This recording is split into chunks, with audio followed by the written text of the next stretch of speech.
The social life was changing rapidly in the 1950s. 5 years after World War II, the economy was booming and there was a new kind of society. As veterans returned home, Congress created the Servicemen's Readjustment Act on June 22, 1944, that provided low-interest loans to buy a house or start a business. The act also gave stipends for college and technical school tuition. These educational benefits created well-educated citizens, which contributed to a flourishing economy. These white-collar workers created the new middle class and developed the products of 1950s consumerism. In addition to shaping the economy, the GI Bill also negatively influenced racial tensions. As veterans returned, factories laid workers off to offer positions to the incoming workforce. War workers of color were the first to be laid off. This spurred the oncoming civil rights movements of the 1950s. Few Americans remained single, however most married very young. Approved by parents to prevent premarital sex, they worried that sex would leave women pregnant or with ruined reputations and psychological issues. Few children were born outside of marriages, while teenage couples found freedom from parents by marrying. Newlyweds quickly had babies and completed their families in their 20s. Couples planned the size of their family by using birth control. As the birth rate rose, divorce rates lowered.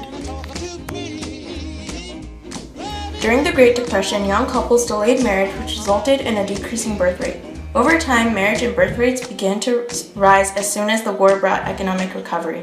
Marriage rates in 1946 were higher than any record-keeping nation in history, besides Hungary. Birth rates soared, and thus the baby boom began in 1946. This created a boom in children, education, and consumerism. The baby boom peaked in 1957 with more than 4 million babies born every year until 1965. Education was greatly impacted as children filled classrooms. Schools and universities expanded and improved with more students. In addition, social benefits like retirement funds and Social Security expanded as well. Consumer culture greatly increased due to the necessities for gadgets, toys, and food for children. Because of this, factories worked hard to keep up with the demands.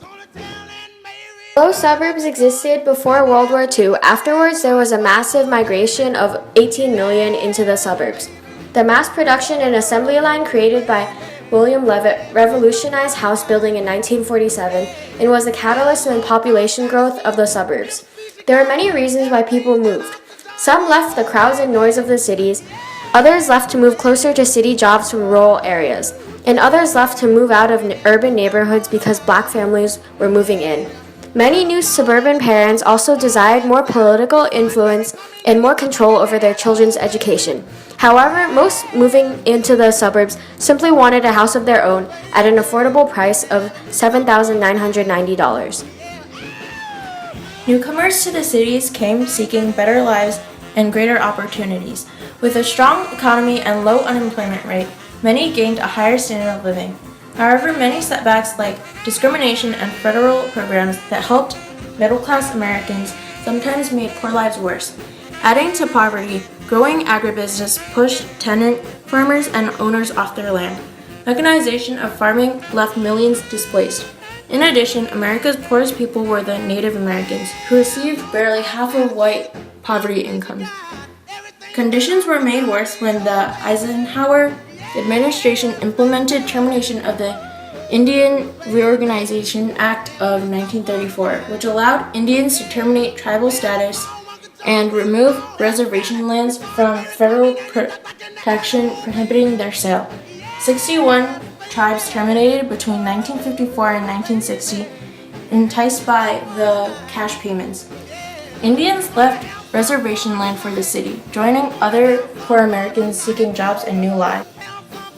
Additionally, the National Housing Act was approved by Truman on July 15, 1949, and made decent homes available for American families, though it also cleared away slums that were previously occupied by lower-class Americans to build more houses.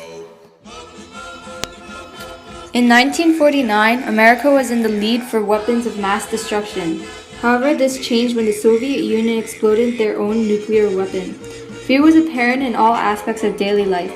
Children practiced duck and cover positions in classrooms and learned how to shield their faces from atomic flash and flying debris. Families were building fallout shelters to protect themselves. Americans were worried that the U.S. was newly vulnerable to attack on its own soil. Many Americans turned towards religion due to the time of uncertainty of the nuclear age. Americans sought spiritual consolation in wake of the World War. Citizens turned to the Christian church and Billy Graham's sermons. Billy Graham created national congregations for TV audiences and preached messages prompting patriotism starting in 1950. And with mass national media, his sermons reached the homes of many. At the same time, local churches and synagogues offered new suburbanites' sense of community, welcoming newcomers, celebrating life's rituals, and supporting the sick. Church fellowship halls were a part of the new post-war middle-class culture. With an increasing population of African Americans in large northern cities, white resistance gained strength. African American newcomers found good jobs in the industry and the amount involved in politics increased. However, they still fell victim to racism and segregation in the North. In 1951, Cicero, Illinois, several thousand whites determined to keep blacks from moving into their neighborhood provoked a race riot. For instance, whites welcomed a black family to a Columbus, Ohio suburb by burning a cross on their lawn. Eisenhower was elected president in 1952, and he did not want to take action on civil rights, even though he did not approve of racial segregation. However, he feared that rapid desegregation under his administration would jeopardize Republicans in the South. As the baby boom group moved from childhood to youth, communities built more elementary, junior, and high schools. However, consumerism catered to the children of the baby boom too.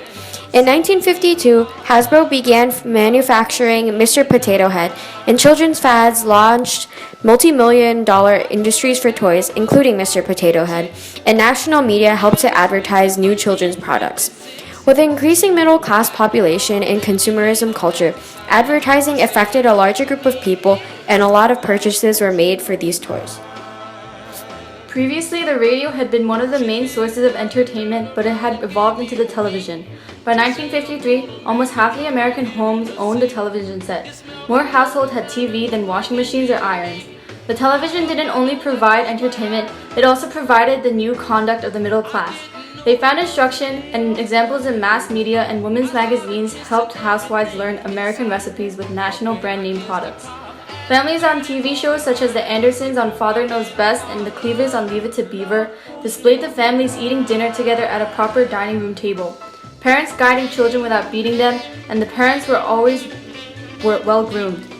This showed the new middle class culture and gave TV viewers a sense of white-focused middle class culture. Due to the popularity of the new middle-class conduct, there were more set gender roles in the 1950s. The men were labeled as the breadwinners, which allowed them to gain masculinity, while the women stayed home and took care of the children. Due to child care experts such as Dr. Spock in 1946, there was a new demand of mothers' full attention at home because it was necessary for the child's well-being. There was also a shortage of outside childcare, and few families lived with relatives. Because of this, there was a growing discrimination against women who couldn't afford to stay home. They couldn't find jobs available to justify a double shift, and paid employment added to the women's responsibilities. Many highly qualified women who were ridiculed as a third species were restricted from jobs, which was often known as penis envy. However, women dedicated most of their energy to family life. Along with these new changes, old manners were still present. Homosexuality and women getting pregnant outside of marriage existed, and there were harsh consequences for such conduct. On the other hand, plenty of things broke these rules and opposed anti-sexuality, such as sexual behavior in human male in 1948, sexual behavior in female in 1953, both by Dr. Alfred Kinsey, and Playboy by Hugh Hefner in 1953. This was condemned by most people. Many historic victories took place for the African Americans, but most prominent was the 1954 Brown v. Board of Education of Topeka. In this case, Justice Thurgood Marshall argued before the High Court, concluding that separate but equal had no place in schools.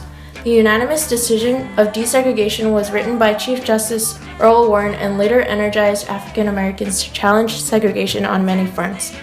Some schools did implement desegregation. However, this decision met with much white resistance, and the KKK experienced another resurgence. Amongst businesses and professionals, the White Citizens Councils, known as the Uptown KKK, was created on July 11, 1954 to resist school desegregation. As the economy recovered and national prosperity offered greater numbers of Americans material comfort and economic security, consumerism quickly spread. Common ground was found in a new abundance of goods, tying people of many different backgrounds together. After having 2 decades of nothing to buy, there was an array of goods to choose from. Even the most basic things got unnecessary additions, like a turquoise refrigerator and boomerang-shaped furniture. Consumer choices were used to express personal identity and claim status within the middle class. However, consumer debt rose, and in 1954, the first microwave oven was sold at $1,300. Additionally, cars embodied the consumer fantasies of new prosperity, and in 1954, Ford introduced the Thunderbird, the first personal luxury car widely available in the United States. The transition into the consumeristic society of the 1950s was also reflected in the opening of Disneyland on July 17, 1954 in Anaheim, California. The Highway Act of 1956 put highways all over the country. It promoted suburban development because people were able to commute to cities easier and people were more willing to drive a longer distance. It also facilitated commerce. As a major part of the population moved out, the businesses followed and the highways allowed the easier movement of goods. Additionally, it was secretly for the rapid mobilization of weapons in case of a national threat. In September 1957, Arkansas Governor Faubus defied the desegregation plan for Little Rock's Central High School. Faubus went on TV the night before school began and told Arkansas that blood would run in the streets if blacks tried to enter the school the next day. On the second day of school, 9 black teenagers tried to enter, but they were turned away by the Arkansas National Guard troops the governor deployed. The black students entered 2 weeks later after a federal judge intervened. An angry crowd surrounded the school, and the television broadcasted this scene to the world and nation. Eisenhower nationalized the Arkansas National Guard and dispatched 1,000 Army paratroopers to Little Rock, guarding the students for the rest of the year. This was a critical step in the struggle for racial equality because Eisenhower directly confronted the conflict. State power triumphed the following year, and Faubus closed all public high schools in Little Rock.